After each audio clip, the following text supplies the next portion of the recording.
बर्फीली सुबह और पुल के नीचे की जिंदगी। उत्तर भारत की सर्दियां अपनी अलग पहचान रखती हैं। सुबह का सूरज भी जैसे ठंड से सिकुड़ा हुआ सा उगता है। हवा में धुआं, धुंध और कमकपाती ठिठुरन सब कुछ मिलकर एक ऐसा माहौल बनाते हैं जहां अमीर घरों में रजाइयों से निकलना तक मुश्किल होता है। पर शहर के बीच से बहती सूखी नदी के ऊपर बने पुराने पुल के नीचे कुछ लोग ऐसे भी रहते थे जिन्हें ठंड, मौसम, हालात कोई राहत नहीं देते थे। ये कहानी है राजू, सुनीता, उनकी माँ भूरी देवी और उनके 2 बच्चों की। पुल के नीचे उनका घर था।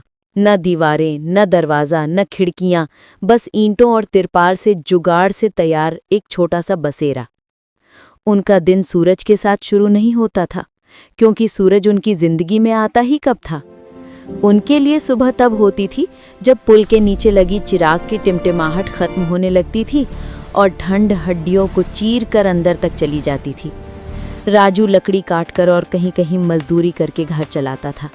सुनीता सड़क किनारे सब्जियां छांट कर बेचती थी। माँ भूरी देवी उन सब का मनोबल थी। उम्र ढल चुकी थी, पर हौसला आज भी जवान। दोनों बच्चे, चंदू 8 साल और गुड़िया 5 साल, एक टीन के ट्रंक में रखा 2 कौड़ी का सामान ही उनका खजाना था। ठंड की सबसे लंबी रात। उस रात सर्दी कुछ ज्यादा ही थी। हवा तीखी और बेरहम। तिरपाल का पर्दा बार बार हवा से उखड़ जाता और अंदर तक ठंड का सैलाब घुस आता। सुनीता चूल्हे के पास हाथ सेकते हुए बोली, आज तो हाथ भी जम रहे हैं। लगता है कल की सब्जियां जल्दी बिकेंगी नहीं। भूरी देवी मुस्कुराई, बहू हिम्मत रखो, ठंड हो या गर्मी पेट तो चलाना ही पड़ता है। राजू लकड़ी के गट्ठर को रखते हुए हंस पड़ा। माँ, आपकी बातें सुनकर ठंड भी कम लगने लगती है। लेकिन असलियत ये थी कि ठंड सबको चीर रही थी। गुड़िया ने सुनीता से लिपटते हुए कहा, माँ, हमारे पास वो बड़ी मोटी वाली रजाई क्यों नहीं है जैसे सपने में दिखती है? सुनीता ने उसे कसकर सीने से चिपका लिया। जब तू बड़ी होगी ना, तेरी माँ तेरे लिए उससे भी बड़ी रजाई खरीदेगी। पर मन में दर्द था। सपनों को रजाई की तरह ओढ़ कर जीना पड़ रहा था। सुबह होते होते पूरा परिवार अपने अपने काम में लग गया। राजू लकड़ी काटने लगा, सुनीता सब्जियां धोने लगी, माँ मिर्ची, अदरक, लहसुन छांट कर तैयार करने लगी। बच्चे अपने छोटे से स्कूल के लिए कपड़े पहनने की कोशिश में थे, जो ठंड की वजह से 3 बार उलझ कर बैठ गए थे। एकाएक पुल के ऊपर से कोई कार रुकी। एक महिला नीचे देखने लगी। उसने परिवार को व्यस्त देखा। ये लोग पुल के नीचे रहते हैं? उसने अपने ड्राइवर से पूछा। ड्राइवर बोला, हाँ मैडम, पिछले 2 साल से। महिला कुछ देर तक देखती रही, फिर कार चल पड़ी। सुनीता ने कहा, देखा, लोग देखते हैं लेकिन किसी को फर्क नहीं पड़ता। राजू ने हल्की मुस्कान दी। किसी को फर्क पड़े या ना पड़े, हमको तो अपने बच्चों के लिए जीना ही है। सुनीता रोज सुबह ठेले पर सब्जियां लगाती थी, पर आज बहुत ठंड थी, खरीदार कम थे। एक आदमी ने मोलभाव करते हुए कहा, बहन, ये गोभी 20 में दे दो। सुनीता बोली, भैया, मेरे पास 25 से कम नहीं है, बच्चों का पेट पालना है। वो आदमी हंसते हुए बोला, सभी बच्चों के लिए ही बेचते हैं, चलो 20 में दे दो, नहीं तो मैं चला। सुनीता ने बेचैनी से चारों तरफ देखा, कोई और ग्राहक नहीं था। ठीक है भैया, ले जाइए। वो आदमी चला गया, पर सुनीता की आंखों में बेचैनी रह गई। दोपहर में वही कार फिर रुकी। कार से वही महिला उतरी। नाम था अनामिका सेन। वो समाज सेवा से जुड़ी थी, पर कुछ महीनों से शहर से बाहर थी। वो पुल के नीचे आई। आप लोग यहाँ रहते हैं? उसने पूछा। राजू ने पहले सोचा कि कहीं हटाने तो नहीं आई ये महिला, पर उसने विनम्रता से कहा, हाँ मैडम, यहीं रहते हैं। अनामिका ने चारों तरफ देखा। छोटा सा चूल्हा, लकड़ी के टुकड़े, तिरपाल, एक फटी सी चारपाई और दीवारों पर जमा धुआं। माँ भूरी देवी आगे आईं। बेटी, बैठ जाओ, ठंड लग रही होगी। अनामिका हंस पड़ी। मैं ठीक हूं माई। अनामिका ने सुनीता के सब्जियों को सजाने के तरीके की तारीफ की। बहुत साफ सुथरा काम करती हो। सुनीता पहली बार मुस्कुराई। धन्यवाद मैडम, हम जितना हो सके मेहनत करते हैं, अनामिका ने धीरे से कहा। आप लोग कुछ और करना चाहे तो? राजू उत्सुक हुआ। क्या मतलब? अनामिका बोली। मैं एक छोटे से फूड कॉर्नर का प्रोजेक्ट चलाती हूँ। गरीब परिवारों को सिलाई, खाना बनाना, सब्जी पैकिंग जैसे काम देती हूँ। चाहे तो आप लोग जुड़ सकते हैं। पूरा परिवार सिकुड़ गया। उन्हें विश्वास नहीं हुआ। राजू ने पूछा, कोई पैसा देना पड़ेगा? अनामिका ने तुरंत कहा, नहीं नहीं, कोई पैसा नहीं, बस मेहनत चाहिए। माँ की आंखों में आंसू आ गए।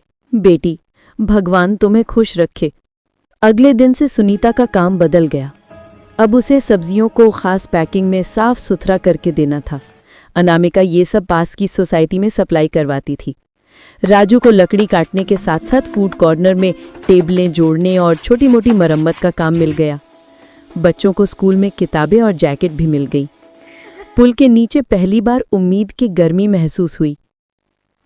पर मुसीबतें कभी खत्म कहाँ होती हैं। एक शाम भारी बारिश आ गई। पुल के नीचे पानी भरने लगा, तिरपाल गिरने लगा, चूल्हा बुझ गया। राजू ने घबराते हुए कहा, अरे बच्चों को समेटो, पानी अंदर आ रहा है। माँ ने भी आवाज लगाई, जल्दी करो, सब सामान उठाओ। सुनीता ने सब्जियों के टोकरों को ऊपर रखा। बच्चे भीगे कपड़ों में कांप रहे थे। उस रात बारिश और हवा ने उनका सब कुछ हिलाकर रख दिया। सुबह तक तिरपाल फट चुका था, चारपाई भीग चुकी थी, कंबल आधे गीले थे।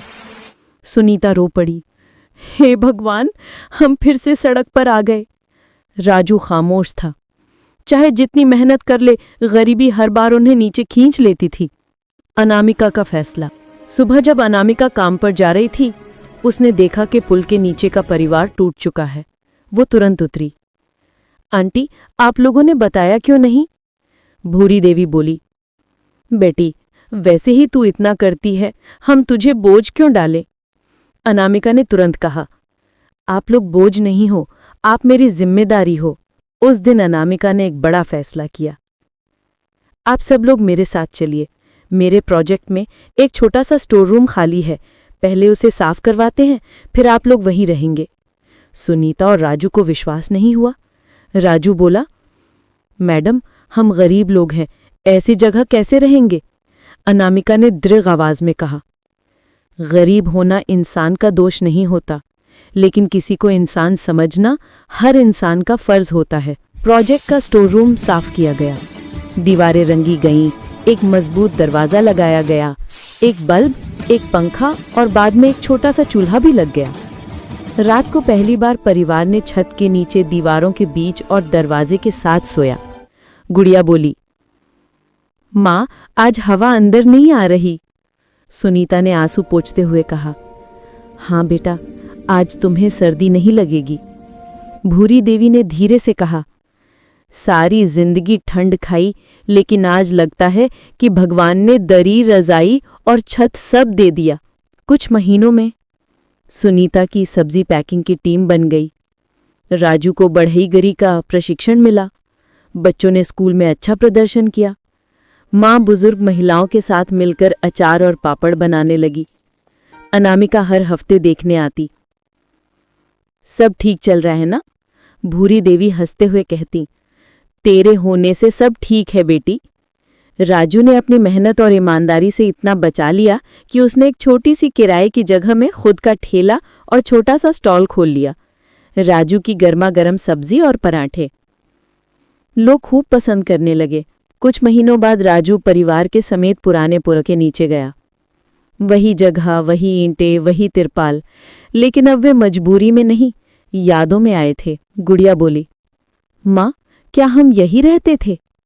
सुनीता ने कहा, हाँ बेटा, लेकिन अब नहीं, अब हमारी जिंदगी आगे बढ़ चुकी है। माँ ने दीवार छूकर कहा, इस जगह ने हमें बहुत कुछ सिखाया, पर सबसे बड़ी सीख ये थी कि इंसान गिरकर भी उठ सकता है। उसी समय अनामिका आ गई। आप लोग यहाँ? राजू हंसते हुए बोला, मैडम, अपनी पुरानी जगह को देखने आए थे, ताकि याद रहे कि हम कहाँ से उठकर कहाँ तक पहुँचे हैं। अनामिका मुस्कुराई। और आगे कहाँ तक जाएंगे ये आपके हाथ में है।